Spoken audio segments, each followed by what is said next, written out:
윤석열 정부는 책임이 없습니까? 윤석열 정권 되자마자 보유세 인하했어요. 그리고 보유세와 연동된 각종 정책들을 후퇴시키거나 동결해 버렸습니다. 오세훈 시장 강남에 이 토어제 구역 해제했어요.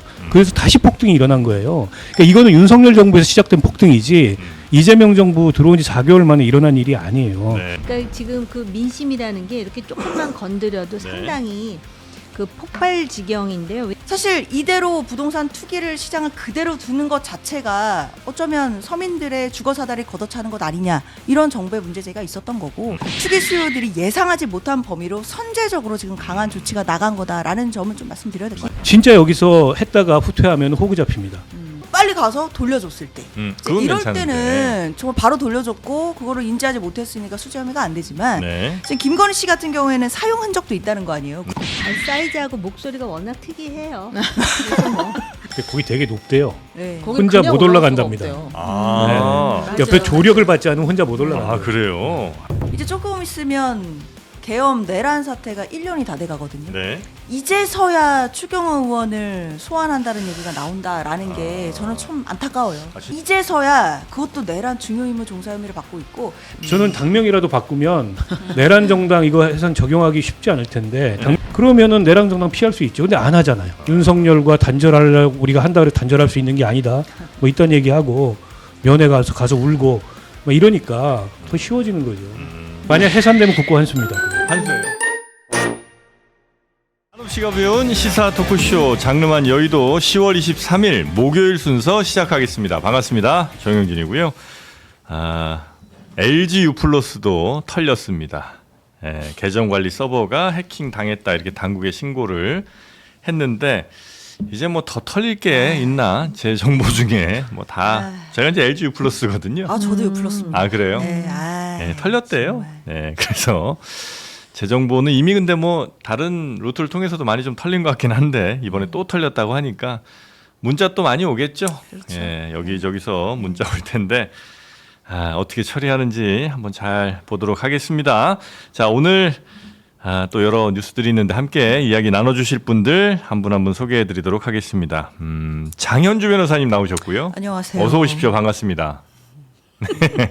그리고 우리 정호김 전 의원님 어서 오시고요. 안녕하세요. 네, 박원석 전 의원도 오셨습니다. 네, 안녕하십니까. 네, 반갑습니다. 그리고 뉴스는 우리 최윤경 기자가 전해주십니다. 네, 안녕하십니까. 네. 자, 초반에 좀 빨리빨리 넘어갈 뉴스는 빨리 넘어가죠. 뭐 네. 김건희 씨 관련 뉴스들이 좀 몇 개 쌓였는데 바로 처리하고 가겠습니다. 통일교가 김건희 씨에게 청탁을 목적으로 주었다는 그라프 목걸이 그리고 샤넬 가방을 특검팀이 확보했습니다. 이거 압수수색에서도 못 찾았던 건데 건진법사 전성배 씨가 잃어버렸다고 그동안 주장했다가 사실은 여기 있어요라고 하고 제출을 했다고 합니다. 특검팀은 요 이제 물품의 일련 번호가 실제 구입한 거랑 같다라는 걸 확인을 했고요. 그리고 누가 사용한 것처럼 보였다라고 이야기를 했습니다. 사용감이 있어요. 네. 그러니까 이제 이게 통일교에서 받았다가 그 전에는 전성배 씨가 잃어버렸다고 했던 건데, 네. 그게 근데 이제 줬다가 다시 돌려받았다라고 김건희 씨한테 주장 중입니다. 줬다가 다시 네. 돌려받았다. 그렇습니다. 그 분명히 사용 흔적이 좀 있었고, 돌려받은 시점은 아마 그 서희건설 이봉건 회장에게 받았던 거를 돌려주는 시점하고 비슷하게 디올백 논란이 있은 후였습니다. 그러니까 디올백 논란 터지고 나서 야, 이 받은 거 안 되겠다 해서 다 돌려준 거 아닌가 하는 의심이 드는 대목 네. 정도로. 뭐 근데 충분히 이건 우리가 수사하기 전에 혹은 뭐 재판 과정 오기 전에 뭐 그랬을 거라고 예상들은 좀 했었던 부분이긴 하네요. 네. 그래서 이게 사실로 이제 확인이 된 거고 이렇게 되면 어쨌든 받았다가 돌려준다 하더라도 이거는 법적 처벌을 피하기는 어려운 거죠. 어렵죠. 사실 네. 뇌물죄나 이런 수재 혐의일 때는 받았다가 바로 돌려줬을 때 처벌되지 않을 때는 몰랐을 때예요. 뭐 사무실에서 만났는데 나중에 그 사람이 손님이 가고 났는데 그 작업 박스가 자리에 거기 있어. 아니 뭐 박스는 뭐 볼 수 있는데 봉투 같은 게 막 있는 거예요. 열어봤더니 막 돈이 막 들어있어. 그러면 뭐야 이러면서 빨리 가서 돌려줬을 때. 그건 이럴 괜찮은데. 때는 정말 바로 돌려줬고 그거를 인지하지 못했으니까 수재 혐의가 안 되지만 네. 지금 김건희 씨 같은 경우에는 사용 흔적도 있다는 거 아니에요. 구두 네. 밑자 그 중에 이제 구두도 이제 뭐 슬링백인 것 같던데 사이즈 39, 사이즈 39의 그래요? 슬링백 샤넬. 모델명이 슬링백이에요? 네, 슬링백 신발 모델이 모양이, 있어요. 예. 신발 모양이 이렇게 뒤에 그 뭐야, 끈달린 거. 샌들처럼 생긴 거. 아, 끈달린 거. 그래요? 앞에는 막혀 있고 뒤에 끈달려 있는 오. 그거로 바꿨다. 뭐 그리고 그 사용감이 있다라고 네. 했으면 사실상 본인한테 소유가 넘어온 거죠. 받은 거죠. 받고 나서 나중에 문제가 될 것 같으니까 돌려줬다. 이것은 사실상 범죄 혐의가 성립되는데 하등의 문제가 없고 영향이 아, 그래요? 없습니다. 예. 그럼 뭐 요거는 범죄 혐의 인정이 될 거고 요건 뭐 특별히 더 주실 말씀이 없으시겠죠, 뭐 그죠? 네, 넘어가겠습니다. 네. 자, 그리고 이 사실을 조금 더 뒷받침하는 다른 정황들도 좀 아마 네, 나온 것 이거 이제 같더라고요. 재판 스케치니까 그냥 전해드리면 네. 그 샤넬 직원이 증인으로 나왔어요. 근데 샤넬 직원이 이 유경옥 씨가 와가지고 이제 가방을 뭐 다른 걸로 교환하는 과정에서 유경욱 씨가 이제 비서 김건희 같은 거죠? 씨의 최측근이 예. 유경옥 씨가 샤넬백을 다른 걸로 교환하는 과정에서 전화를 하면서 누군가의 지시를 받았는데 걸걸한 목소리가 수화기 너머로 들렸다. 야, 슬링백 모델 어. 이렇게. 그거 말고 이제 막 이렇게 가방 얘기했던데 말고 슬링백 뭐 이런 그거를 들었다. 그래서 자기가 이상하다 들어왔던 목소리 내서 집에 가는 길에 검색해가지고 유튜브 검색해서 이 목소리를 들어봤더니 같은 목소리였다라고 이제 증언을 했습니다. 네. 야, 근데 그거 기억을 또 하셨네 이분이. 아니 근데 반론이 당연히 있죠 이거는. 예. 근데 그거 어떻게 하루에 만나는 사람이 한두 명 아니고 그게 뭐 어제 일도 아닌데 어떻게 기억하냐. 그랬더니 이제 이 사람이 아 나는 원래 좀 잘 기억한다. 그리고 그 당시 상황이 매우 특징적인 상황이었다. 아니 원래 발 사이즈하고 목소리가 워낙 특이해요. 그래서 뭐 아, 김건희 씨가. 한 번 들으면 또 귀에 꽂히는. 아, 그래요. 그리고 샤넬 매장이 사실 네. 특성상 교환이 잘 안 되는 매장이잖아요. 아, 그래요? 네, 교환을 아무나 해주지는 않죠. 오. 물건을 가져가서 교환하는 게 뭐 제가 듣기로는 어느 정도 그래도 네. 뭐 VIP거나 이럴 때만 교환이 되지. 아, 자주 사는 사람 정도. 그렇죠. 아니 왜냐하면 그걸 가져갔다가 반품하는 거니까 사실은 이게 얼마큼 썼는지 뭐 사용감이나 이런 문제도 있기 때문에 뭐 쉽게 교환이 잘 안 된다고 아, 그래요? 하더라고요. 근데 이제 와서 막 교환하고 이런 과정이 그 직원 입장에서는 좀 독특한 과정이었어서 저는 기억을 할 법하다고 뭐 생각이 그럴 들어요. 수도 있겠네요. 네. 자, 그렇게 샤넬 매장 직원까지도 증언을 한 그런 상황이고요. 그래서 이 부분을 뭐 입증하는 데는 크게 어려울 것 같지는 않은데 다만 그럼에도 불구하고 김건희 씨가 전성배한 씨한테 받았다는 거는 김건희 씨는 지금 부인할 거 아니에요? 그렇습니다. 예. 그래서 그걸 입증을 이제 해야 될 거는 검찰의 또 몫인 거고요. 그렇습니다. 언제 아니 줬는지. 그것도 뭐. 예. 그거겠지만 이게 이제 자꾸 그 사이드 스토리가 너무 부각되는데 네. 결국은 이러한 일련의 선물 주고받기 과정을 통해서 대통령과의 교감하에 통일교가 원하는 그 뭔가 대가를. 캄보디아 ODA라든지 이렇게 연결된 그 고리를 찾아내야 되는 것인데 단순히 이거 받은 것만 문제가 아니라. 아마 네. 그 찾는 거에 그렇게 쉽지 않은 것 같아요. 이 김건희 특검이 찾아내기가 그 받았다는 것도 당연히 이제 그 자체로도 본인들이 범죄지만 인정해야 되지 않겠습니까? 네. 근데 그다음에 이제 인정하지 않으면 받은 다음에 그걸 대가로 뭔가를 해준 거 이제 그렇습니다. 그거까지가 사실은 가야 더 완벽한 이제 범죄 구성이 좀 될 텐데. 그 뭐 혐의가 알선수재니까 네. 알선이 있었느냐를 입증해야 된다라는 것도 뭐 맞죠. 뭐 대가성이나 청탁 유무 뭐 이런 부분도 살펴는 보겠지만 네. 이런 부분들이 당사자들이 자백하지 않는다고 해서 입증이 안 되지는 않습니다.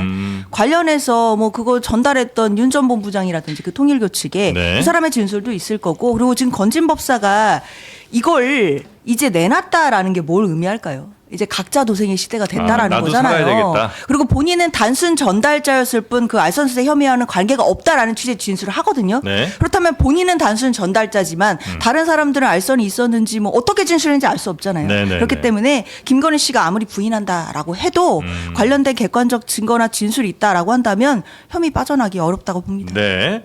자, 그리고 어제 법정에서 김건희 씨랑 명태균 씨가 만났군요. 그렇습니다. 명태균 씨가 증인으로 출석을 했는데요.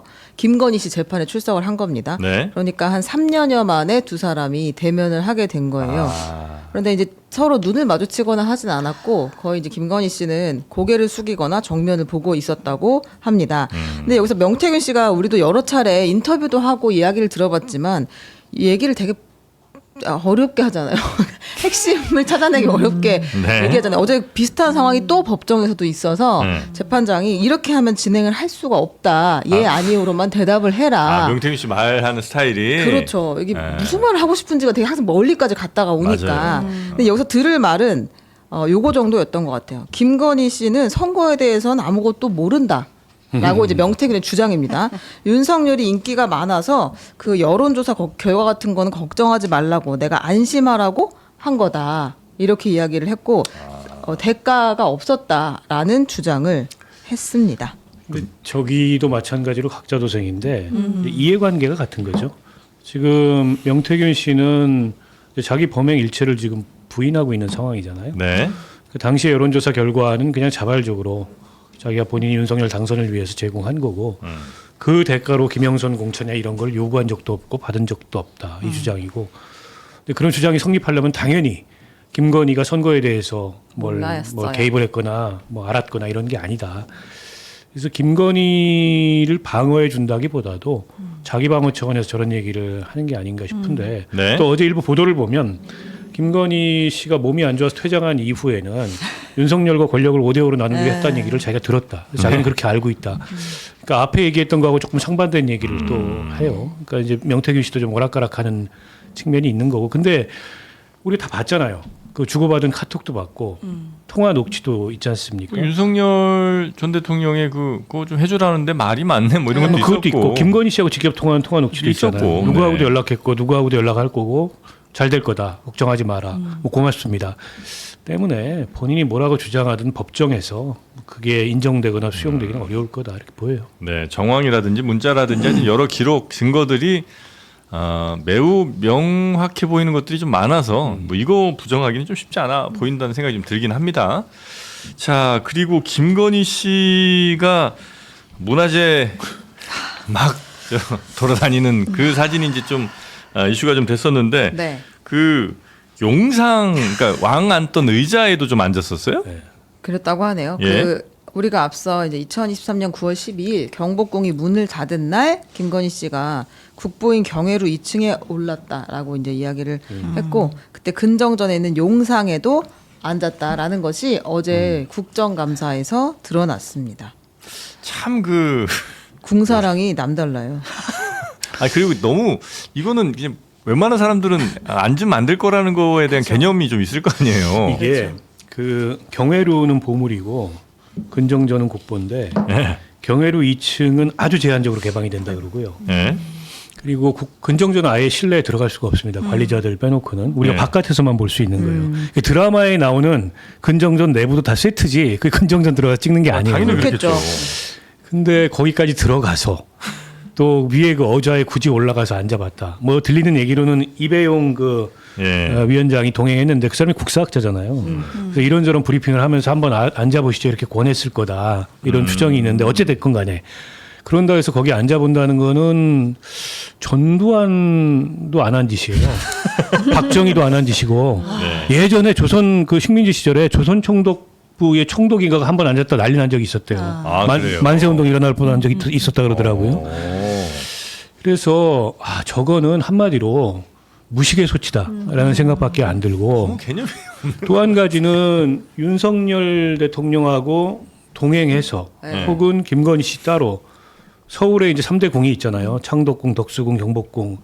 거기에 일반인들 출입이 제한된 데를 여러 번 다녔다는 거예요. 11회인가 뭐 방문을 했다는데 네. 때로는 이제 일반인 출입 제한된 시설 들어가서 구경도 하고 뭐 차도 마시고 종묘 가서도 차 마셨잖아요. 그래서 이게 무슨 무속과 관련된 그 상서로운 기운을 받으려고 궁을 돌아다닌 거 아니냐. 손바닥 왕자와 연관지어서 뭐 이런 해석마저 나와요. 그래서 이 윤석열 집권 3년 동안은 정말 기행의 나날이었다. 기괴한 행동의 나날이었다. 이런 생각밖에 안 들어요. 앞으로 뭐가 더 나올지.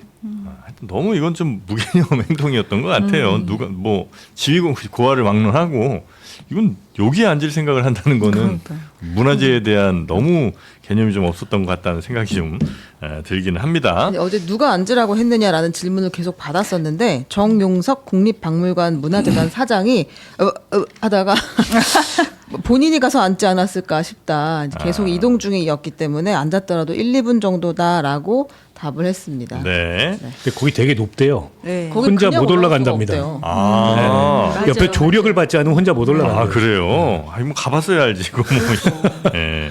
하여튼 거기 올라가서 왕의 왕좌에까지 앉았던 김건희 씨. 플러스 소식. 여기 상황실 그때 방문했을 때도 당연히 누가 왔는지 일지를 쓰잖아요. 예. 일지에는 VIP라고 써 있었던 겁니다. 그래요. 알겠습니다. 하여튼 뭐 김건희 씨 관련 소식은 요 정도 보도록 하고요. 그리고 지금 부동산 문제가 지금 정치권 가장 뜨거운 이슈인 것 같습니다. 예. 네. 그리고 오늘 이제 국토부 차관도 인정을 했어요. 네. 이상경 국토부 1차관이 집값이 떨어지면 이제 그때 가서 집을 사라 돈 좀 더 모아가지고 이렇게 얘기를 해가지고 많이들 화가 나셨잖아요. 예. 근데 이제 민주당 지도부가 선제적으로 사과를 했습니다. 정확히는 한준호 최고위원이 사과를 했는데요. 요거는 일단 한번 들어보겠습니다. 최근 이상경 국토부 1차관의 부적절한 발언으로 국민 여러분께 심려를 끼쳐드린 점 진심으로 죄송하다는 말씀 먼저 드립니다. 나는 되고 너는 안 된다며 윽박지르고 있는 것입니다. 현금 부자의 부동산 천국을 위해 국민에게 주거 지옥을 강요하는 네. 어제까지만 하더라도 이 민주당 지지자분들 사이에서는 뭐 이렇게 틀린 말이냐 이런 얘기도 꽤 있긴 했었던 것 같은데 하여튼 하루 사이에도 여론이 좀 많이 바뀌고 있는 것 같기는 합니다. 일단 민주당 그러니까 당 차원에서 사과를 한 거라고 봐야 되는 거죠. 이제 최고위원이 사과를 했다는 건. 아니 본인도 지금 아마 그 그걸 사과를 했어요. 네, 해가지고 오늘 오전에 했습니다. 네. 근데 본인은. 먼저 이제 당에서 사과를 이렇게 그쵸. 했으니까. 네. 그것도 사실은 본인이 사과를 해야 되는데 이걸 민주당 의원이 네. 최고위원이긴 하지만 먼저 사과를 한 거죠. 그러니까는 그거 자체도 지금 얘기가 나올 정도로 되게 예민해요. 그러니까 지금 그 민심이라는 게 이렇게 조금만 건드려도 네. 상당히 그 폭발 지경인데요. 왜냐하면 이렇게 이제 규제를 하잖아요. 규제를 하면은 그럼 집을 안 사는가 아니면 집값이 떨어지는가. 제가 볼 때 집값은 안 떨어질 것 같거든요. 그런데 지금 그 집값이 그렇게 오르지 않은 지역까지 전부 규제를 해놨지 않았습니까? 네, 네. 그럼 도대체 이거는 무슨 대안인가? 뭐 때문에 이렇게 했는가에 대해서 설득력 있는 설명을 못 해놓고 있는 상황에서 이런 얘기를 하니까 이게 자극을 받는 것이죠. 네. 아니 그래서 지금 뭐 한준호 최고위원도 사과를 했고 또 박지원 의원도 아침 방송에 또 출연을 해서 이 사람 그만둬야 된다. 뭐 나쁜 사람이다. 이런 표현까지 또 하기도 했었던 것 같은데 당에서는 이제 입장이 좀 정리가 된 거예요? 아니면 아직 당 대표는 별 얘기가 없는 것 같은데요? 사실 뭐 당에서 입장이 정리됐다라기보다는 네. 일단 정부가 내놓은 부동산 정책이기 때문에 사실 이 정부와 이 정부를 또 뒷받침해야 되는 집권 여당의 입장으로서 당연히 이 정책의 또 긍정적인 부분도 국민들께 많이 말씀드려야 될 것 같아요. 네. 그런 얘기들을 뭐 대변인들 얘기 통해서 지금 좀 나가고는 있는데 사실 물론 뭐 실수요자들마저도 제한하는 것 아니냐 이런 비판 나올 수 있고 실수요자들이 사실 조금은 불편을 겪을 수 있다라는 지적에 대해서는 정부도 파악하고 있을 거라고 생각은 해요. 네. 다만 중요한 건 지금 이 비상한 시기인 건 맞잖아요. 그럼 저는 국민의힘에게 물어보고 싶은 게 그럼 이대로 두는 게 맞습니까? 그러면 정부가 부동산 정책에 관련해서 그냥 손 들고 그냥 놔두면 지금과 같은 지금 기형적인 투기 수요들이 있는 이런 부동산 시장 그냥 놔두는 게 맞냐? 사실 이 물음에서 시작을 하는 거죠. 네. 정부로서는 당연히 이 상황에 대해서 책임감이 있기 때문에 비상한 시기에는 비상한 대응을 해야겠다라는 생각을 한 것으로 보이고 그럼에도 저는 일부 그 고가 주택에 대해서 나름대로 핀셋으로 규정하고자 하는 이런 부분들은 보여요. 물론 이제 실거주자들이 약간의 불편이 있는 부분도 뭐 인정을 하고 또 김영범 실장도 그런 부분 양해를 구한다라고 말씀을 드렸는데 네. 일단 지금 거래하고 있는 그 거래의 한 70% 이상이 되고 있는 15억 이하의 주택에 대해서는 6억 대출 그대로 유지되고 있고 뭐 생애 최초라든지 이런 경우에는 LTV 70%도 그대로 유지가 됩니다. 네. 사실 이대로 부동산 투기를 시장을 그대로 두는 것 자체가 어쩌면 서민들의 주거 사다리 걷어차는 것 아니냐 이런 정부의 문제제기가 있었던 거고 관련해서 사실 강력한 규제가 나온 것이기 때문에 네. 그리고 핀셋 규제하면 네. 옆으로 풍선 효과 가서 다 부동산 키 맞추기 하는 과거의 사례 봤잖아요. 네, 네. 그러다 보니까 투기 수요들이 예상하지 못한 범위로 선제적으로 지금 강한 조치가 나간 거다라는 점은 좀 말씀드려야 될 것 같습니다. 이상한 시기는 맞는데요. 원래 정책이라는 거는 결과로 말하는 것이지 우리가 열심히 했다라는 걸로 설득이 되질 못해요. 그런데 이제 국민의힘에게 반문하면서 그럼 이대로 두는 게 낫느냐 이렇게 대안이 뭐냐 그랬을 때 9월 달에 공급 대책을 내놓기는 했지만 그거 자체가 좀 구체적이지 못했어요. 그리고 특별한 지구를 설정을 했는데 그 지구에서조차 반발이 나오거든요. 네. 그러면은 좀 더 구체적으로 공급 대책을 어떻게 할 것이며, 그리고 지금 보세요. 심리가 강남 3구와 그다음에 한강 벨트의 집값이 올라가는 게 문제의 요인이었지 않습니까? 그러면은 지금 사람들은 이 소위 강남 3구나 한강 벨트보다 좀 먼 지역이라든지 또는 이제 그 서울이 아닌 경기도로 내려가면 집값이 그렇게 오르지 않는 지역도 있어요. 네. 상대적으로. 그러니까는 지금 국민들은 집도 집이지만 좀 내가 당당하게 살만한 집을 원하는 거예요. 그리고 이 상대적 박탈감에 대한 문제 제기를 하는 거잖아요. 그런 공급 대책을 세우면서 좀 더 그 심리적으로 저 정도면은 내가 들어가서 살고 싶은 집이다. 위화감을 덜 느낀다. 그리고 단순히 아파트만 지어주길 원하는 게 아니에요. 거기 다양한 인프라가 제대로 들어가기를 원하는 거거든요. 좀 그런 거에 대해서 좀 더 배려심이 있었으면 아마 제가 볼 때는 공급 규제를 하더라도 공급과 관련해서 좀 더 구체적인 얘기를 한 다음에 규제를 하는 게 맞다라는 것이죠. 그리고 핀셋으로 찔러서 안 되니까 이제 세게 누른다는 거 아닙니까? 근데 일단 핀셋으로 찌르건 뭘 하건 간에 사람들의 심리 속에는 이 좌파 정부만 들어오면 집값은 올라가게 돼 있다라는 심리 때문에 집을 더 살려고 했던 측면도 있거든요. 그래서 제가 볼 때는 네. 그럼 비상식이 아무것도 안 하란 말이야 그러는데, 하더라도 지금 이거에 대해서 이게 집값을 진정시킬 거라는 보장을 누구도 하지 못한다는 게 딜레마일 거예요. 알겠습니다. 아니 이미 오른 집값을 네. 진정시키진 못해요. 원래 수요 억제책이라는 게 집값 하락책은 아닙니다. 그러니까 결국 집값을 하락시키려면은 이제 시장에 공급이 더 많이 돼서 가격이 떨어지든가, 아니면은 어쨌든 그 가격이 떨어지도록 촉진하는 뭐 세제 제도를 도입한다든가 뭐 네. 이런 거밖에 없어요.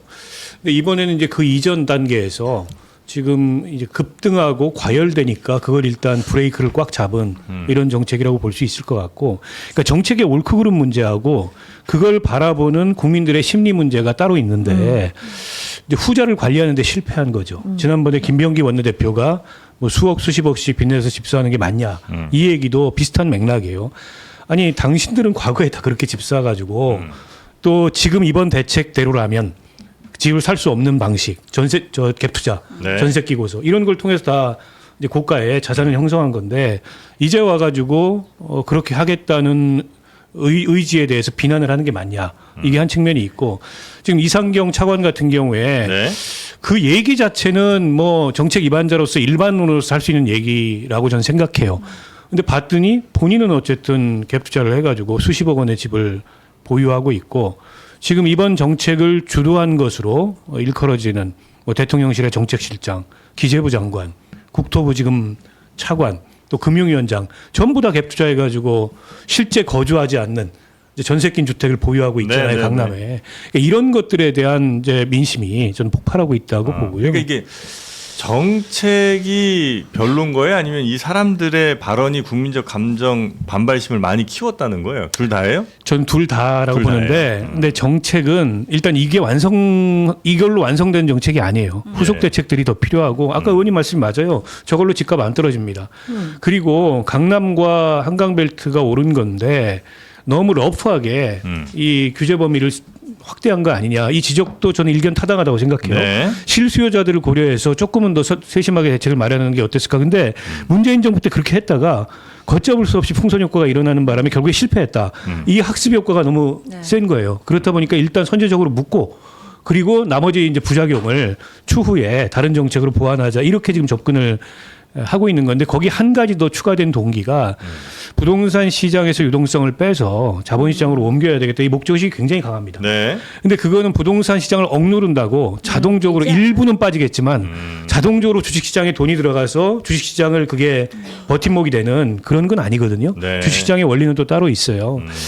근데 이제 저는 문제가 주식하시는 분들도 돈 벌면 부동산 가겠다는 마음 당연하지. 먹는 뭐 그 생각도 많아서. 있고요. 저는 네. 문제가 이렇게 이제 정책 흔들기가 이 전후좌우 사방에서 일어나고 당내에서도 좀 회의적인 목소리들이 나와요. 선거를 하라는 거냐 말하는 거냐 민주당 내에서. 그러면 자칫하면 정책이 후퇴할 수가 있는데 진짜 여기서 했다가 후퇴하면 호구 잡힙니다.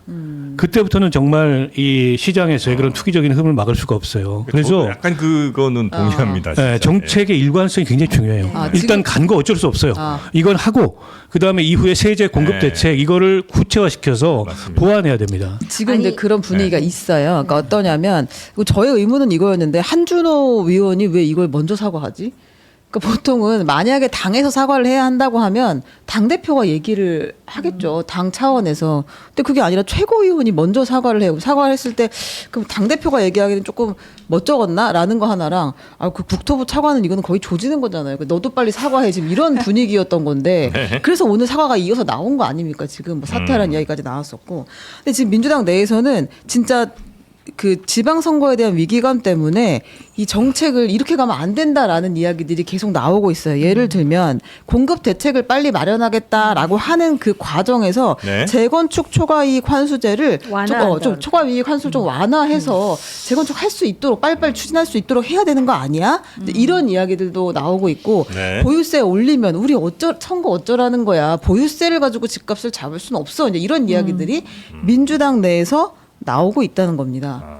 그래서 제가 네. 생각을 해봤는데 이 민주당으로서는 한동안 비난받는 건 감수해야 돼요. 일단 이렇게 대형 표현은 뭐지만 대형 사고를 친 것 같은 지금 분위기를 만들어놨기 때문에 그 지방 이거에 대해서 뭔가 돌파구가 안 나오면 지방 선거에 영향을 받을 수밖에 없어요. 그러다 보니까 똑같은 민주당 의원인데 서울시장 나가려고 하는 사람의 대안이 다르고 그 다음에 이 보유세를 적용했을 경우에 타격을 받는 정치인의 입장이 다르고 전혀 관계 없는 사람의 입장이 다 다르고 그런데요. 그리고 야당은 지금 이게 호재라고 생각을 할 수밖에 없죠. 국민의힘. 근데 저는 그런 얘기를 하고 싶은 게 아니라 공급을 늘려야 되잖아요. 그래서 이제 몇몇 지역만 정해놨는데 제가 조금 그 생각을 하게 되잖아요. 그럼 이 문제를 어떻게 해결할까? 네. 근데 지금 GTX를 지금 하고 있잖아요. 예. 그러면 A, B, C, D가 있단 말입니다. 그러면은 이게 강남과 강북을 연결하고 경기도와 서울을 연결하고 막 이러는데 그 주변으로 좀 뭔가 이렇게 재건축을 좀 더 본격화하면서 네. 특히 젊은 엄마들이 생각하는 게 자식의 교육 문제잖아요. 그래서 지난번에 왜 이재명 대통령이 기자회견하면서 AI가 관련한 교육을 강조한다든지 그랬잖아요. 그러니까 그런 특화된 학교를 같이 인프라로 집어넣으면서 그 좋은 시설들을 거기 같이 하는 그런 어떤 굉장히 뭐라 그럴까 그 집만 덩그러니 짓는 게 아니라 네. 그런 지역에 가면 내가 젊은 엄마로서 교통이라든지 아이 교육이라든지 이런 거를 해결할 수 있겠구나. 상대적으로 집값이 그렇게 네. 비싸지 않으면 그런 기대를 좀 줄 수 있는 계획을 좀 먼저 내놔야 될 것 같다라는 생각이 든다는 거예요. 서울에 너무 집중되는 거 아닌가? 공급 아니지, 그러니까 대책이 GTX 아니에요? 그게 경기도에서부터 강북에 이르기까지, 네. 그러니까 그런 지역을 중심으로 해가지고 네. 요 강남을 선호하는 이유가 네. 지하철 여러 개 있죠. 심지어는 세빛 둥둥섬도 거기가 떠 있지. 그런데다가 네. 모든 쇼핑센터라든지 병원이라든지 편의시설들이 많고 그러다 보니까 네. 대한민국의 정말 엘리트군이라고 할 수 있는 사람들이 거기 지금 집중되어 있다라는 예. 그것 때문에 더 사람들이 소외감을 받는 거거든요. 예. 이걸 안보적 관점에서 보면은 그 얘기는 좀 네네. 예민해서 멀리 나중에. 갔으니까 알겠습니다. 그렇게 해도 예를 들어서 경기도가 강남이 될 수는 없어요. 그게 이제 문제 핵심인 거죠. 결국 이게 이제 강남을 선호하고 또 서울을 선호하고 경기도에서도 특정 지역들을 선호하고 그리고 그 밑으로 가면 미분양이 속출하는 이 구조적 불균형을 해소하지 않으면 이 문제는 이제 영원히 궁극적인 대안은 저는 없다고 보고 민주당 내에서 보유세 함구령이 내려졌다 그래요. 근데 저는 단언컨대 이미 오른 집값을 떨어뜨릴 수 있는 정책 수단은 보유세 이외에는 없다고 봅니다. 결국 보유세 중과 문제가 정책의 핵심이라고 보고요. 그러니까 들고 있는 사람들이 매물을 안 내놓는 건 거기서 나오는 수익률이 높기 때문이에요. 네. 그 수익률을 떨어뜨릴 수 있는 방법은 결국에는 보유세밖에 없어요. 보유세 그래야 얼마나 하면 집값 떨어져요? 지금 우리가 네. OECD 국가들의 보유세 실효세율이 평균 0.33인데 우리가 우리도 낮죠. 0.15 정도예요. 네, 네. 그러니까 OECD 평균 정도로 가자. 뭐 미국처럼 1% 이거는 좀 과하다 하더라도. 지금이 한 2배 정도. 근데 여기서 윤석열 정부는 책임이 없습니까? 그러니까 문재인 정부 말기에 각종 정책 수단을 통해 가지고 그나마 진정을 시켜놨는데 윤석열 정권 되자마자 보유세 인하했어요.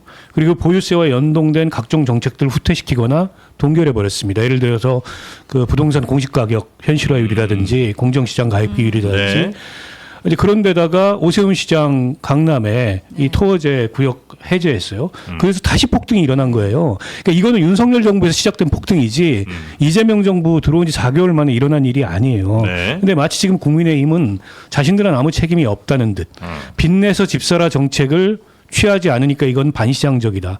제가 보기에 빚내서 집사라 정책이 더 반시장적이에요. 때문에 지금 국민의힘의 비판도 단지 대안이 없는 게 아니고 틀렸어요. 저는 그런 비판이 틀렸다고 보고 그런 정책을 지금까지 계속 시행해 와서 오늘과 같은 투기적 가수요가 지배하는 시장을 만들어 놓은 겁니다. 네. 그래 놓고서 이제 와서 지금 강한 수요 억제책을 취했다고 그걸 뭐 비난만 비판하고 하는 있는 게 거는? 정당하지 않다고 봐요. 네. 저는. 근데 보유세에 대해서는 진짜 민주당에서도 굉장히 입단속을 아마 시키고 있는 것 같은데 진성준 의원은 역시 좀 진정성은 있는 것 같아요. 항상 그렇습니다. 예. 이름이 진성이잖아요. 진정성준으로 네, 바꿔야 될 것 이번 같아요. 대책에 보유세 인상이 들어갔다면 더 확실한 효과를 거둘 네. 수 있었을 것이다. 조금 더 용기를 갖고 접근할 필요가 있다. 집값을 못 잡는 게 오히려 선거에 더 큰 위험 요인이 된다. 그러니까 만약 이 라고 방향을 이렇게 이야기했어요. 잡았으면 사실 민주당이 전체적으로 이렇게 꼭지는 따야 된다, 끝까지. 그게 더 맞는 것 같긴 한데. 아니 한번 생각을 해보세요. 네. 지난 10년이 집값이 급등한 시기인데 그때 강남에 집이 한 30억 올랐는데 그래 봐야 보유세 1년에 1,000만 원 정도 냅니다. 그게 과합니까? 그리고 일각에서는 내가 30년 동안 집 한 채만 있었고 아무 수입이 없는데 여기서 계속 살았는데 나는 그거 내는 게 과하냐? 그런 사람이 얼마나 될 것 같으세요? 그런 사람들 장기 보유 특별 공제로 80%까지 공제됩니다. 실제 보유세 얼마 안 내요. 그러니까 다 이게 이데올로기적인 일종의 허구고 선동이 많아요. 실제 따져보면 그렇지 않다는 거예요. 그래서 저는 언론의 책임도 여기서는 굉장히 크고 네. 특히 막 언론들이 난리쳐요. 조중동 비롯해가지고 세금 폭탄 뭐 이런 거? 보유세 나면 세금 폭탄론. 네. 근데 거기에 이제 쪼는 거예요. 네. 민주당이. 좀 쫄지 말아야 된다. 사실과 많이 다르다. 그리고 이제 이렇게 얘기했다가 그냥 시장이 너무 좀 반발이 심한 것 같으니까 다시 이제 후퇴하고 이렇게 되면 시장에서는 이제 정부의 정책이나 방향 같은 걸 잘 안 믿게 되잖아요. 아, 역시 뭐 시장한테는 안 되는구나. 이런 거가 심어지면 그다음부터는 어떤 정책을 해도 잘 안 들어가니까 만약에 이런 뭐 1%든 아니면 0.5%든 뭐 보유세를 하겠다라고 만약에 얘기했으면 그거를 그대로 가야지 그냥 내놨다가 걷어들이고 이거는 되게 좀 최악수인 것 같다. 아니 그런 그러니까 생각이 좀 선거 듭니다. 때마다 네. 단타로 하니까 이런 시행착오가 있는 거거든요. 네. 그러니까 지금 보유세 말씀하셨는데 일리가 있는데요. 정말 그 집 한 채 가지고 그 살았는데 강남에 있다는 이유로 갑자기 올랐는데 은퇴를 했어. 수입은 없어. 근데 이제 보유세를 내야 되는 사람들도 꽤 있는 거예요. 그러니까 이게 우리나라 세대가 몇 세대인지는 모르지만 다 케이스 바이 케이스잖아요.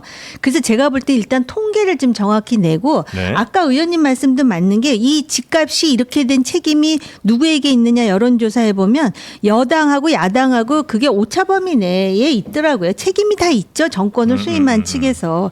그래서 요번에 세제를 하더라도 이런 정확한 통계에 준거해서 네. 다주택 그 소유자들에게 가장 부담을 그러니까 집을 일단 내놓게 만들 수 있는 그것도 이제 유인책이 있을 것이고 강압책이 있을 것이고 또 보유세의 경우도 은퇴한 사람인데 한 채 보유한 사람을 그런 사람이 집을 내놓는 게 무슨 의미가 또 있어요. 그러니까 그런 거에 대해서 좀 잘 계획이 된 상황에서 뭔가를 내놨으면 좋게 지금 벌써 이재명 정권이 들어온 지가 5개월쯤 돼가나요? 근데 벌써 세 번째예요. 그러니까 물론 3개월, 4개월밖에 안 됐는데 무슨 책임이 있겠느냐는 주장도 맞는데 벌써 세 번째 대책을 내놨는데 효과가 있으면 벌써 세 번째나 내놨겠습니까? 그러니까는 기본적으로 상황이 어떻게 됐는지 정확히 파악을 해가지고 이 다주택 소유자에게는 집을 내놓을 수 있도록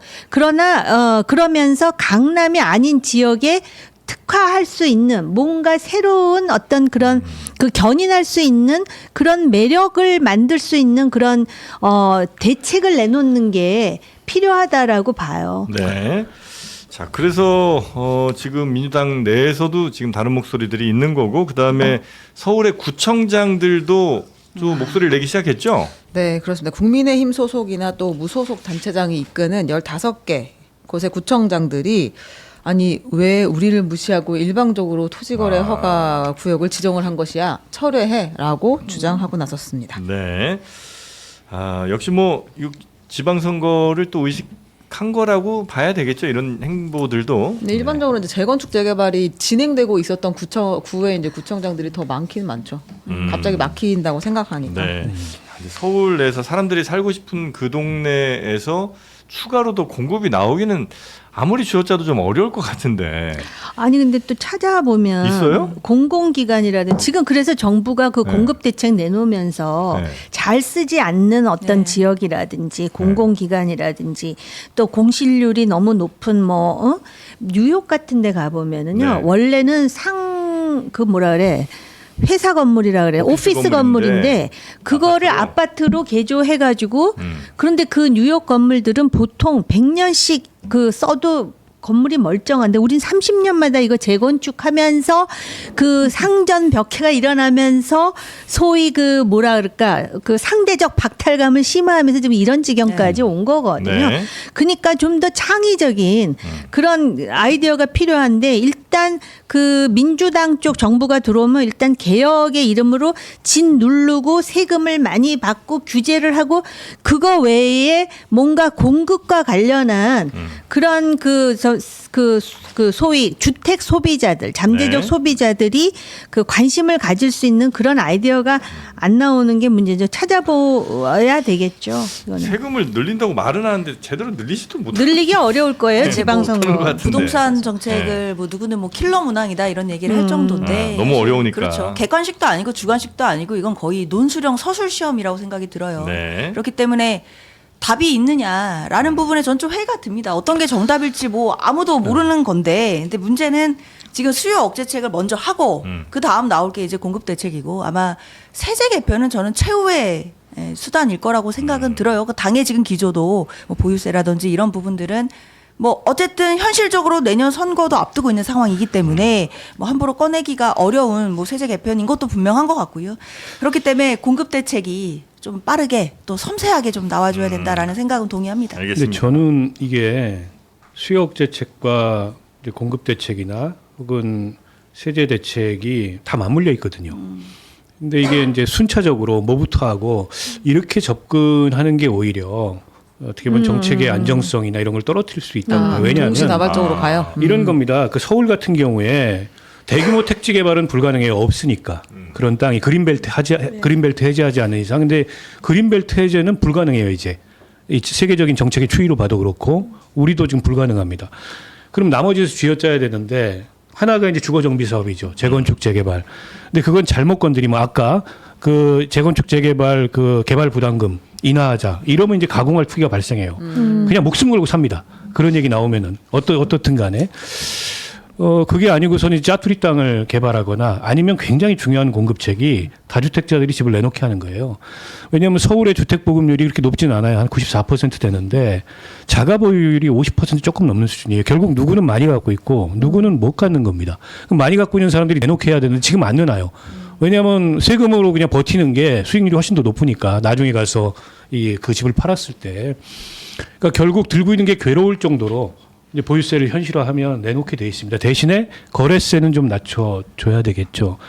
이런 전체적인 조정이 있어야 그게 공급 대책이에요. 그래서 저는 다주택자들을 너무 악마하지 않았으면 좋겠어요. 그분들이 공급자입니다. 잠재적인. 다만 그분들이 주택을 내놓고 어쨌든 이 주택 과소비 상태에서 벗어날 수 있도록 정책을 디자인을 해줘야 돼요. 근데 이거는 일단 얘기하지 마. 정치적으로 불리하니까. 그러면 저는 계속 이 수요 억제책에 부정적인 측면만 부각될 거예요. 그래서 정책이라는 건 종합적으로 디자인해서 물론 순차적으로 발표할 수 있어요. 근데 여론이 조금 나쁘다고 보유세 얘기는 꺼내지도 마 이러면 또 이제 절반 대책밖에 안 되는 겁니다. 민주당 내에서도 진성준 의원이 얘기했듯이 용기를 네. 가져야 된다. 아니, 민주당이 지금 보유세 생각하고 있어요. 그러다 하고 보니까 있습니다. 경제부총리도 그 경제부총리고 정치인이 아니니까 그냥 툭 나왔는데 지금 생각을 하고 있기 때문에 말을 꺼내지 말라는 거예요. 그런데 다주택자라 해서 무조건 보유세를 높이라는 뜻은 아니고요. 네. 그 다주택자도 어느 지역에 다주택을 갖고 있느냐에 따라서 가액으로 상황이 다를 해야죠. 수가 있잖아요. 가액으로. 그러니까는 집채수 말고. 그래서 통계가 정확해야 된다라는 것이고요. 그 다음에 또 어떤 지역에 있더라도 1주택을 가지고 사는 사람에 대해서 그 사람을 악마화하는 그런 정책은 반드시 사달이 날 것이다. 그래서 좀 그런 것에 대해서 이렇게 좀 디테일하면서도 그 뭐라 그럴까 장기적인 관점, 집 문제가 어떻게 하루아침에 해결됩니까? 네. 근데 이걸 하루아침에 해결될 것처럼 하니까 이런 문제가 생긴다라는 겁니다. 알겠습니다. 네. 방향에 대한 확신이 있다면 국민 믿고 한번 좀 가보는 것도 괜찮을 것 같긴 한데 자 일단 부동산 관련해서는 이런 논란들이 좀 있었다는 거 전해드렸고요. 네. 그리고 뭐 사법개혁 네, 쪽으로 한번 사법개혁안도 가보겠습니다. 그 상당히 이제 그 고생을 많이 하고 있는데 지금 민주당 정청래 대표가 조희대 대법원장을 또 이제 겨냥했습니다. 사법부 수장으로서 이미 자격이 없다. 거취를 결단하는 게 마지막 남은 명예를 지키는 길이다라고 하면서 관둬라 이거죠? 네, 사퇴를 촉구했습니다. 그리고 또 이제 그 법 왜곡죄를 빠른 시간 안에 처리해달라라고 법사위에 주문을 했고요.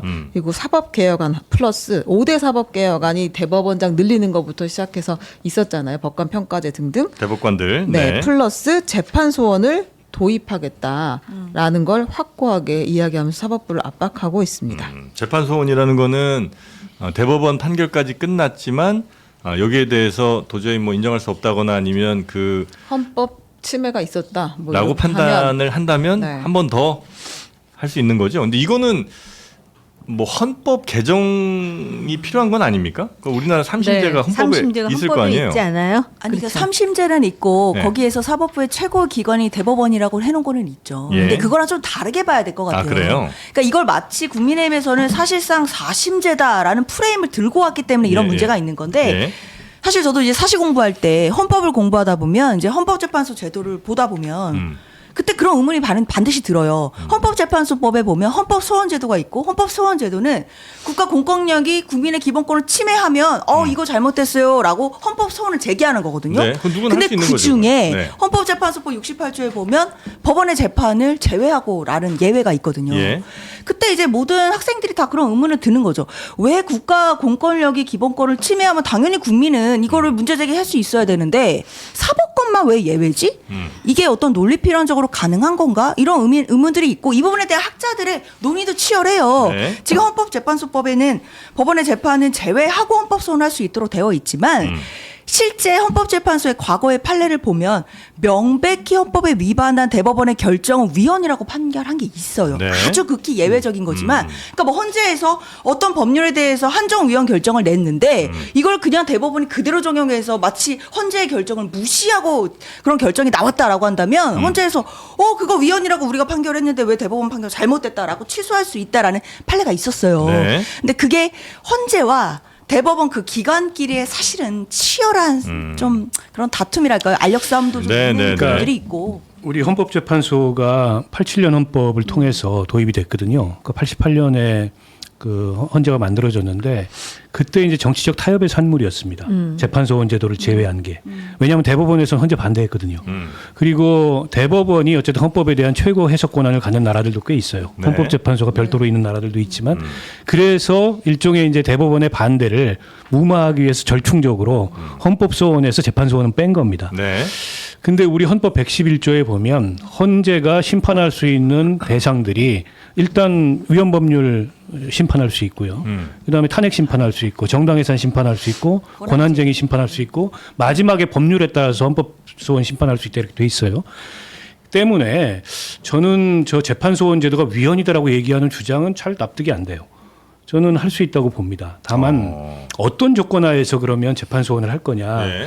독일 같은 나라를 보니까 재판 소원 제도가 있는데 명백히 이게 기존의 헌법 해석, 그러니까 결정리에 반하거나 그런 판례가 나오거나 대법원에 아니면 절차상 국민의 인권을 침해했음이 분명한 이런 사안에 대해서 그러니까 사실이나 법리에 대해서 헌법재판소로 가져가지는 못하도록 막고 있어요. 네. 여기에 해당하는 것에 대해서만 재판소원제도를 인정하거든요. 매우 제한적으로. 그렇게 운영한다면 저는 해볼 수 있을 것 같아요. 기존 근데 헌법과 충돌하지 않는다는 말씀이시죠? 그렇죠. 근데 그런 허들이 없으면 어떻게 네. 되냐면 다 갈 거예요, 사심으로. 그러니까 뭐 돈 그러면 있는 사람, 법률 시간 있는 비용, 사람 갈등 가겠죠. 비용이 어마어마하게 예. 증가할 거고 로펌들 논하는 겁니다. 이혼 사건도 다 헌법소원 갈 거예요. 네. 대한민국 이 정서에서는 그건 막아야죠. 그렇게 되면은 그거는 국민의 권리 구제에 오히려 도움이 안 되고 그래서 아주 제한적인 경우 기존의 헌법재판소의 결정리에 명백히 반하는 판례가 나왔을 때 아까 네. 이제 얘기하셨듯이 아니면 이게 절차상 예를 들어서 고문을 했어. 그래서 자백을 받았어. 그걸 가지고 재판을 해가지고 유죄 내렸어. 그러면 안 되잖아요. 예. 그런 거는 이제 재판소원의 대상이 돼야 되는 거죠. 그렇게 운영한다면 기존 헌법과 충돌될 게 그렇게 있을까? 저는 그런 생각이 들어요. 근데 이제 대체로 아마 그 재판을 받는 당사자 입장에서는 이런 과정들이 이렇게 대법원까지 오는 과정들이 나의 기본권 침해했다 이렇게 주장할 가능성 매우 높잖아요. 또 뭐 돈 있는 사람들은 그 변호사들 또 좋게 써갖고 어떤 법적 논리를 만들어서 이 재판들이 지금 우리 의뢰인의 기본권을 많이 침해했다라고 해서 헌법소원을 만약에 갈 텐데 헌법재판소로 갈 텐데 그거 막을 방법은 그것도 어쨌든 그거 다 심의 하나하나 하는 것도 굉장히 행정력 낭비일 수도 있을 것 같은 아니 그래서 생각이 지금 들고요. 그 말씀을 하시니까 제가 예. 언뜻 드는 게 조금 전에 우리가 부동산 대책에 대해서 진짜 경론 비슷한 네, 걸 했잖아요. 근데 지금 이 재판 소원 하면서 지금 말씀하시면서 돈 있는 사람만 유리한 거 아니냐 그랬는데 지금 그 부동산도 그렇고 이 재판 소원도 그렇고 돈 있는 사람에게 훨씬 유리한 돈 있으면 변호사 써서 할 수 있는 거고 돈 있으면 집 세금 규제를 어떻게 하든 말든 사는 거 아니에요. 없는 사람이 문제고 실제로 이러한 그 개혁이라든지 정책이라고 하는 것은 결국은 국민에게 도움이 되는 방향으로 해야 되잖아요. 그러니까 네. 취지가 그렇다 하더라도 그런 결과를 양산할 수 있는 가능성은 커졌다라고 할 때 무리가 없는 것 같아요. 논리상. 그래서 이제 이거는 뭐 헌법에 충돌하느냐 안 하느냐의 문제도 하나 있는 것 같고 그다음에 만약에 가더라도 이게 누구를 위한 거냐라는 문제에 있어서도 또 역시 그러니까 이제 그게 큰 쟁점이죠. 네. 그래서 이렇게 사법개혁을 서두르고 속도를 내고 대법원의 대법관을 증원해서 대법원 구성을 바꾸려고 하고 재판소원제도 도입하려는 게 결국에는 이재명 대통령 사법 리스크를 임기 후에도 안전하게 보장하려고 이렇게 하는 거 아니냐. 근데 이런 정치적 그 비판이 있고 그런 오해를 받을 만한 요소들이 있어요. 왜냐하면 대법관 증원은 사법부에서도 원했던 겁니다.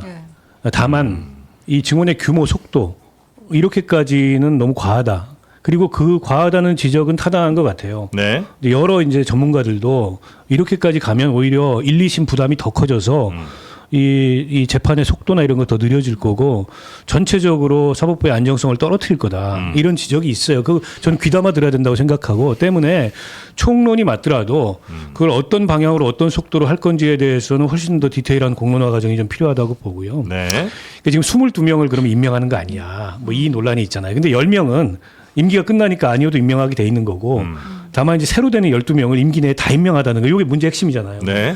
그러면 증원 속도를 좀 늦추면 될 거 아닙니까? 이렇게 네 뭐 명, 1년에 네 명 4명씩 하지 말고.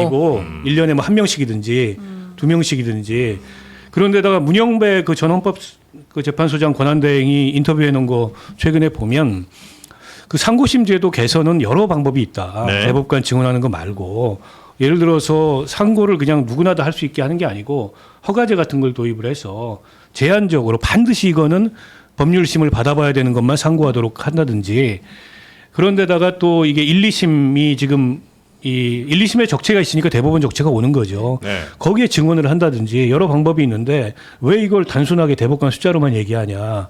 근데 이런 지적도 저는 귀담아 들어야 된다고 봐요. 상고를 만약에 허가제로 하면 그거 위헌 논란도 있을 것 같은데 왜냐면 누구나 세 번의 재판을 받을 권리는 국민 모두에게 있는 거 아니에요. 그렇지 않을까요? 글쎄요, 현행 헌법을 개정해야 가능한지 현행 헌법 내에서 할 수 있는지는 좀 판단을 해봐야 될 것 같은데 상고 허가제를 시행한 나라들이 있잖아요. 아, 그래요? 네. 아니 그 헌법을 개정하는 것도 정말 고무줄 같이 적용을 하는 것 같아요. 왜냐하면은 노태우 정부 때인가 합참의 이름을 바꾸는 게 위헌이라 해가지고선 못했었는데 요번에 검찰청 없앴잖아요. 네. 공소청을 만든다는 거잖아요. 이거는 위헌이 아니다 해갖고 또 하지 않습니까?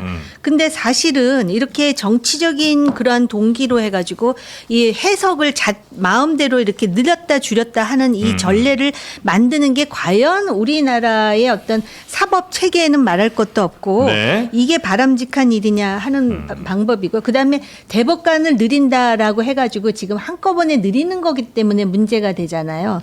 근데 지금 대통령 임기는 5년에 한 번씩이지 않습니까? 어쨌든 헌법이 개정하기 전에는. 그런데 지금 그 대법관의 임기는 6년이잖아요. 네. 그러면은 최소 공배수가 30년이더라고요. 그러니까 65, 30, 5, 6, 30. 최소 공배수 맞죠? 그러면 보세요.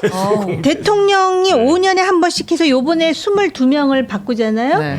그러면은 30년 앞으로 후에는 5명 대통령이 될 때는 자기 마음에 맞는 22명을 계속 그 대통령이 대법관을 임명할 수 있다라는 논리적으로 네, 네. 볼 때. 약간씩 시간이 조금씩 차이가 나지만 그렇죠. 네. 그러니까 이게 과연 그 삼권 분립이라는 게 견제와 균형인데 그렇기 때문에 아까 의원님 말씀하셨듯이 한 번에 이 이재명 정부 때 22명을 다 임명하는 것에 대한 그 이게 굉장히 무리스럽다라는 것을 심지어는 상당히 진보적으로 알려져 있는 문영배 헌법 소장대.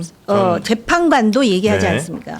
다음에 저 국민의힘이 정권을 잡으면 되지 않을까요? 그러니까 그것도 네. 쉽지 그거는 않은 굉장히 아니 쉽지 않지 않을 수도 있어요. 네. 문재인 정권 때 이렇게 정권 재창출이 안 되고 교체가 되리라 한국 정치는 몰라요. 근데 네. 설사 우파가 권력을 잡는다 하더라도 이거는 그래도 한국 안 정치에 된다? 바람직하지 못한 알겠습니다. 현상이죠. 네. 대통령실의 입장도 나왔어요. 그 헌법 재판소원 추진에 대해서 필요성에는 공감한다. 다만 법률안 발의 등 구체적 대안은 국회가 수립해야 한다. 국회 역할이고 당이 최종 판단한 것이다라고 이야기했습니다. 아유, 그거는 뭐 김현지 본인은 나올 생각이 있는데 국회가 할 일이다라고 얘기하는 거나 비슷한 얘기인 것 같아요. 그래서 일각에서는 네. 일각에서는 그런 우려도 있습니다. 저는 물론 현실화될 가능성이 없다고 보는데 네. 이렇게까지 사법부를 압박하면 이재명 대통령 재판 재개될 수 있다. 아 오히려 역효과로. 아니 엊그저께 그 네. 서울고등법원 국감에서 고등법원장이 이론적이지만 가능하다 이렇게 답변했어요. 재판 재개가. 네. 네. 그러니까 그 질문했던 송석춘 의원이 이론적으로뿐만 아니라 실제로도 가능하지 않습니까? 그러니까 가능할 수 있다 이렇게 답을 했어요. 네. 이거 심상치 않아요. 그래서 물론 사법부가 자기들 압박한다고 감정적으로 헌법 84조에도 불구하고 재판 재개한다면 이거 뭐 난리가 나겠죠. 네. 그러나 이 민주당도 이걸 이제 이재명 대통령 사법 리스크를 해소하기 위한 사법부 압박으로 보이는 문제는 상당히 경계해야 돼요. 자 그리고 저 추경호 전 국민의힘 원내대표가 특검의 소환이 네. 됩니다. 특검의 소환이 되는데요. 네. 우리가 눈여겨봐야 할 것은 내란 중요 임무 종사 혐의, 직권남용 혐의로 소환된다는 것입니다. 이게 지금 뭐 방조가 될지 그동안 계속 이제 지켜보고 있었잖아요. 혐의를 뭘로 할지. 네, 근데 중요 임무 종사로 봤다는 거예요. 네. 근데 지금까지 특검이 당시에 이제 비상계엄 선포하고 나서 표결 전까지 해제 표결 전까지 추경호 원내대표가 윤석열 전 대통령 요청을 받고 이제 계엄 해제 표결을 방해하려고 했던 거 아니냐라는 정황을 국민의힘 의원 그리고 민주당 의원들을 조사하면서 계속 확인을 해왔는데요. 네. 일단 무언가를 잡은 걸로 보입니다. 그래서 중요 임무 종사자로 아마 소환을 하려고 하는 것 같고요. 지금 중요한 건 그 의총 장소 바꾼 거 뭐 이런 거죠? 의원들 이쪽으로 몰고 한 거. 그렇습니다. 네. 통화죠. 그리고 통화. 네, 그리고 통화. 이제 통화. 윤석열 전 대통령과의 통화가 있었고요. 그리고 그 옆에 같이 있었던 의원들이 또 있잖아요. 예. 원내대표실에 있으면서 논의하고 협조했는데 그리고 국회 본회의장에 가서 머릿수까지 셌는데 실제로 본인은 표결에 참여하지 않은 그 의원들도 공범이나 이제 뭐 방조범, 종범으로 그래요? 예, 그러니까 조사할 가능성이 있다고 지금 이제 이야기하고 있습니다. 국민의힘 쪽으로 서서히 수사가 좀 많이 진행이 좀 되고 있다 이렇게 봐야 되겠군요. 올게 왔다고 봐야 될 것 올게 같아요. 왔다. 네. 그런데 또 그러면서도 또 한편으로는 이제 조금 있으면 계엄 내란 사태가 1년이 다 돼가거든요. 네. 이제서야 추경호 의원을 소환한다는 얘기가 나온다라는 게 저는 좀 안타까워요. 아 진짜 1년 다 돼가요. 이제 조금 있으면 금방 이제 연말입니다. 그런데 네. 이제서야 그것도 내란 중요 임무 종사 혐의를 받고 있고 만약에 이 혐의가 사실이다라고 한다면 내란에서 굉장히 중요한 역할을 분담한 거잖아요. 네. 국회에서 해제하면 끝나니까 그거를 막는 역할을 했다라는 것인데 이것은 사실 형사적으로도 문제지만 정말 국민 앞에서 그리고 역사적으로 정말 큰 죄잖아요. 네. 그런데 이제야 소환 얘기가 나오고 있고 뭐 소환도 지금 국감 중이니까 아마 국감 끝나고 이달 말이나 돼야 실제 소환이 있을 것으로 보이는데 네. 아마 소환 이후에 그리고 특검이 많이 준비했을 거라고 생각하기 때문에요. 소환되고 나면 신병 확보 처리 그러니까 구속영장 청구는 당연한 수순이 아닐까 예상합니다. 가능성이 있고요. 정당 해산 프레임이 작동할 수 있어요. 추경호 원내대표 기소되면 유죄 판결 나기 전이라도 그 얘기가 나올 수도 있고 얼마 전에 이제 국감에서 정성호 법무부 장관도 검토할 수 있다 이런 얘기를 했어요. 근데 이제 국민의힘 내부에서 그런 일종의 정당 해산 위기를 자초하는 움직임도 있습니다. 얼마 전에 이제 장동혁 대표가 윤석열 전 대통령 면회간 것도 예. 그렇고 한동훈 축출 이것도 좀 비슷한 맥락이에요. 그러니까 문영배 헌법재판관의 그 인터뷰를 읽어보면 내란 정당으로 규정하는 거에 무리가 있다 이렇게 얘기를 해요. 그 근거가 뭐냐면 당일날 한동훈 대표를 비롯한 국민의힘의 의원들이 계엄 해제 표결에 참여했기 때문에 그걸 내란 정당으로 단정하는 거는 정치적으로 좀 무리하다. 법률적으로도 좀 무리하다. 뭐 이런 의견이 있는데 만약에 국민의힘에서 저 상계 심판 뭐 이런 거 등등 해가지고 한동훈 대표와 친한계를 축출하는 이런 걸로 나서고 순수한 윤호개인당을 만들려고 한다. 그러면은 쉬워지죠. 내란 정당으로 낙인 찍기가 민주당 입장에서는. 그래서 국민의힘 내부는 오히려 그런 걸 경계해야 될 텐데 지금 장동혁 대표나 당 지도부는 오히려 그 반대로 가는 것 같아요. 그래서 스스로 이제 위기를 좀 자초하는 면이 있다. 만약 추경호 원내대표가 기소되면 네. 그 얘기가 급격히 민주당 쪽에서 많이 나올 거예요. 그렇겠죠. 내란 정당 해산 프레임이. 네. 근거가 이제 생겼다 이렇게 그렇죠. 볼 테니까. 야, 그럼 국민의힘 내란 정당 해산 뭐 이렇게 되면 진짜 우리 정치계 또 큰 획을 한번 더 긋겠네요. 근데 정당 해산이 되면 그 자산은 어디로 가요? 그게 국고에 이제 환수가 돼요? 그게 문제인데 정당 해산을 또 피하기 위해서 사전에 당명 바꾸고 딴 당으로. 옮겨놔요. 비례대표들 다 제명했다가 네. 뭐 다시 들어오고 뭐 그럼 이렇게 되긴 해요? 꼼수를 부릴 수는 있어요. 네. 차라리 그렇게 하든가. 저는 당명이라도 바꾸면 내란 정당 이거 해산 적용하기 쉽지 않을 텐데 당명 바꾸면서 당원 당규 개정하고 윤석열 내란의 교훈을 명시하는 거예요. 전문에다가 당원 당규 개정에 절대로 있어서는 안 될 일을 네. 우리가 뼈에 새기자. 네. 그러면은 내란 정당 피할 수 있죠. 근데 안 하잖아요. 국민의힘이라면 당명도 안 바꾸고 윤석열과 단절하려고 우리가 한다 그래서 단절할 수 있는 게 아니다. 뭐 이딴 얘기하고 면회 가서 울고 뭐 이러니까 더 쉬워지는 거죠. 알겠습니다. 하여튼 뭐 그러니까 만약 해산되면 국고 환수입니다. 그거. 환수예요. 네. 만약 그대로 있다가 네. 해산되면 네. 그 재산이 꽤 되죠. 그렇죠. 몇백억 그럼요. 되죠. 네. 알겠습니다.